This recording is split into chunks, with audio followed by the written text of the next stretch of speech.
నమస్తే. Welcome to our channel. Senior journalist Kiran గారు ఉన్నారు. వారితో మాట్లాడదాం. సార్ నమస్తే సార్. నమస్తే అమ్మా. సార్ మొన్న కడపలో సుదర్శన్ రెడ్డి అనే ఒక వ్యక్తిని పోలీస్ అధికారి కాలర్ పట్టుకుని కొడుతూ తీసుకువెళ్ళాడు సార్. అంటే ఇది నార్మల్ గా మనం సినిమాల్లో చూస్తూ ఉంటాం సార్ ఇలాంటి సీన్స్. అవును. సో ఇది నిజ జీవితంలో నిజంగానే జరిగింది. సో ఈ ఇన్సిడెంట్ ని మీరు ఎలా చెప్తారు సార్ అసలు? ఇది వాస్తవానికి అలా తీసుకెళ్లడం అనేది కరెక్ట్ కాదు. ఏ పోలీసు ఏ నిర్దోషినైనా ఏ నిందితుడినైనా ఆ రకంగా తీసుకెళ్లడం కరెక్ట్ కాదు. కానీ మనం ఏం చూడాలంటే అక్కడ ఒక సంకేతాన్ని చూడాల. ఎవడైనా గవర్నమెంట్ అధికారి మీద, గవర్నమెంట్ అధికారులు అంటే ఎవరమ్మా? మనకు పబ్లిక్ సర్వెంట్స్. వాళ్ళు సరిగా పని చేయకపోతే మనం అడగాలి, నిలదీయాలి. అట్లా అని చెప్పేసి వాళ్ళని కాళ్ళతో చేతులతో ఇష్టం వచ్చినట్టు కుమ్మి కొట్టి వాడిని గాయపరిచి, మనం ఎంపీడీఓ అంటే గ్రూప్ 1 ఆఫీసరు, పెద్ద ఆఫీసరు. ఒక మండలానికి జిల్లాకి కలెక్టర్ ఎట్లాగో ఎంపీడీఓ అంటే మండలానికి అట్లా, మండలానికి హెడ్ అధికారి అతను. అలాంటి అధికారిని మీరు ఇష్టానుసారం కొట్టి గాయపరిస్తే, పైగా అతను ఒక దళిత అధికారి, వాళ్ళని ఈ రకంగా అతను ఎట్లా అంటున్నాడంటే, నాకు భయంగా ఉందండి, చంపేస్తారేమో నన్ను అని వాళ్ళ ఆవిడ ఆయన ప్రాధేయపడ్డారు పవన్ కళ్యాణ్ గారు. ఏం కాదమ్మా అని భరోసా ఇచ్చారు. సో అలాంటి పరిణామం జరిగినప్పుడు రెండో వాడు చెయ్యకుండా ఉండాలంటే ఏం చేయాలి? ఇలాగే జరగాలి.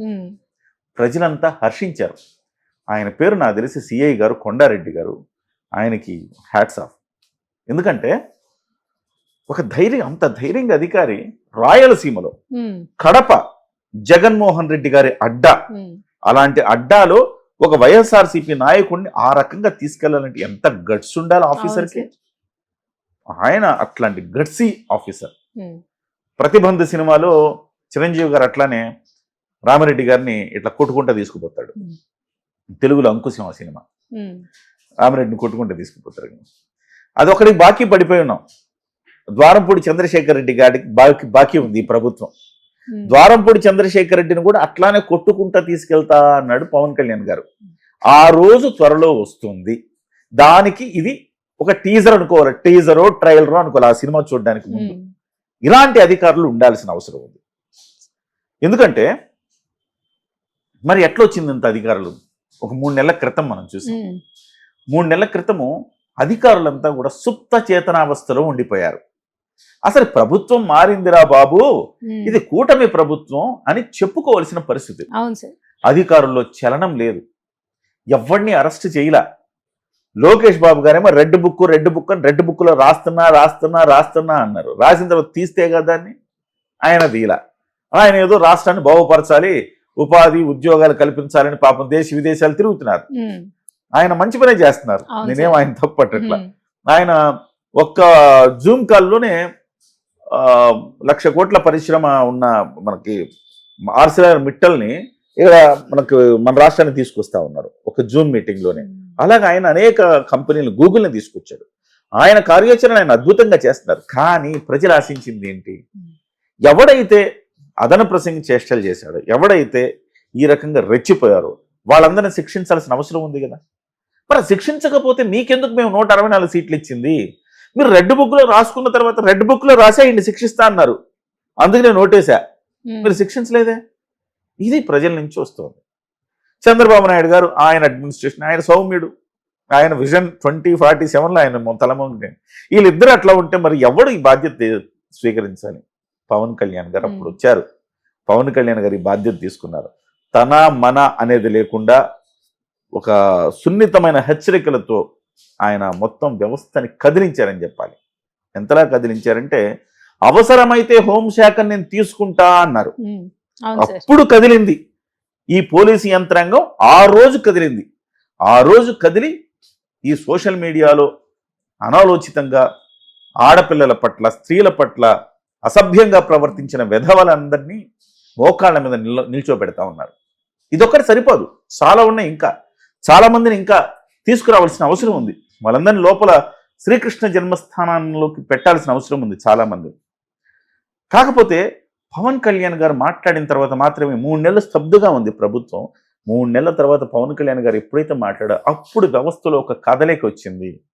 ఆ కదలిక రావడమే కాదు, వాళ్ళ అధికారి మీద చెయ్యి వేస్తే ఒక మినిస్టర్, ఒక డిప్యూటీ చీఫ్ మినిస్టరు చరిత్రలో ఎప్పుడు చూడని విధంగా నేరుగా అక్కడికి వెళ్ళాడు.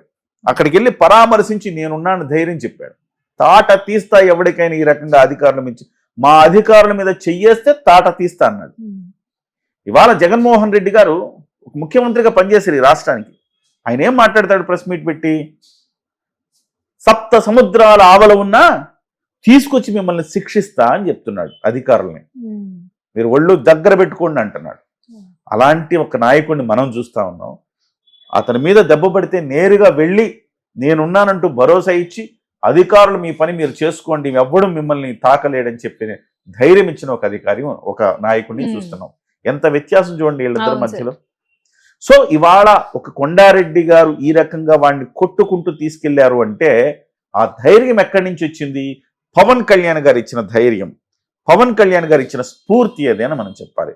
నేనున్న అధికారుల కన్నా మీరు గమనిస్తే ఆయన ప్రతిపక్షంలో ఉన్నప్పుడు కూడా పోలీసులు ఆయన మీద కొంచెం ఓవర్గా బిహేవ్ చేసినప్పుడు కూడా ఆయన పోలీసులు తప్పుపట్టల. ఇప్పటం ఇష్యూ జరిగినప్పుడు అందరూ వెళ్తుంటే పోలీసులు ఆయన అడ్డుకునే ప్రయత్నం చేశారు.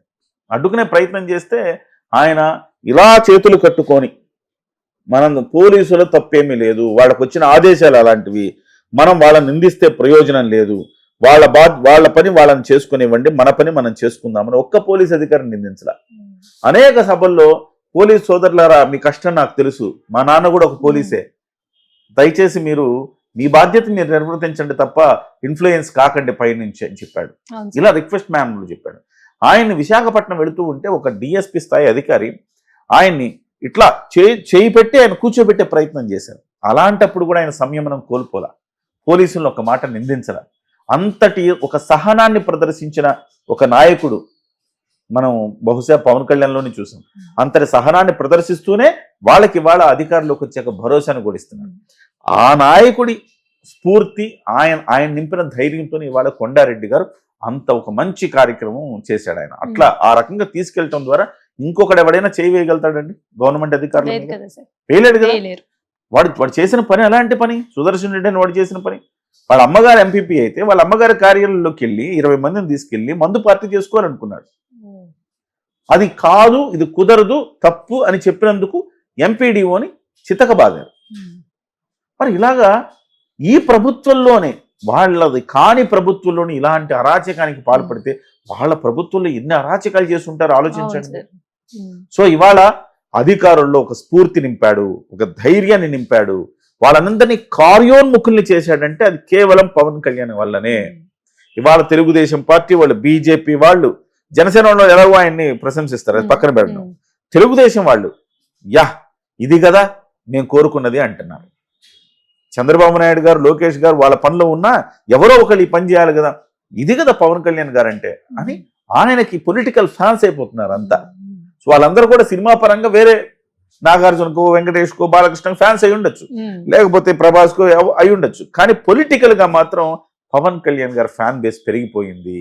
అన్ని వర్గాల వాళ్ళు ఆయన ఫ్యాన్స్ అవుతున్నారు అని చెప్పాలి.